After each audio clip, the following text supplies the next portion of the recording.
ಈಗ ನಿಮಗೆ ಬ್ರೈನ್ ಸರ್ವೈವಲ್ಗೆ you need nutrients, proper nutrients absorb ಆಗಿ ಬ್ರೈನ್ಗೆ ನ್ಯೂಟ್ರಿಷನ್ ಇಲ್ಲ ಅಂದರೆ suppose you don't take glucose or energy resources for your body for couple of days will become drowsy, ಅಂದರೆ brain function ಕಡಿಮೆ ಆಗುತ್ತೆ. ಸೊ ಏನಕ್ಕೆ ಹೇಳ್ತೀವಿ ಅಂದರೆ intestine is the area where the food is absorbed, and from there the energy goes to the liver.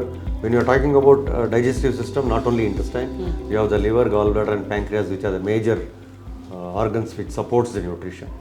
So from the liver nutrients ಎಲ್ಲ distribute ಆಗಿ ಬ್ಲಡ್ಡಲ್ಲಿ ಬ್ರೈನ್ಗೆ ಅದು ಸಪ್ಲೈ ಆದಾಗಲೇ ನಿಮಗೆ your brain will be active.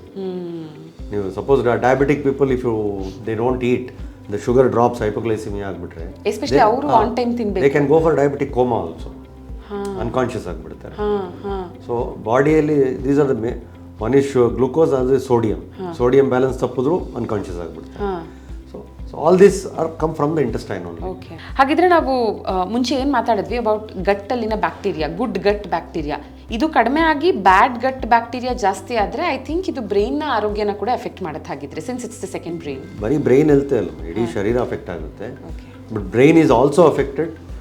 ನೀವು ಹೇಳಿ ಈಗ ಈ ಬ್ಯಾಕ್ಟೀರಿಯಲ್ ಇನ್ಫೆಕ್ಷನ್ಸ್ ಆಗಿ ಕೆಲವರಿಗೆ ಇನ್ಫ್ಲಮೇಟರಿ ಬೌಲ್ ಡಿಸೀಸ್ ಎಲ್ಲ ಇದ್ದವರಲ್ಲಿ we see lot of brain related issues also, depression, they go into other anxiety disorders.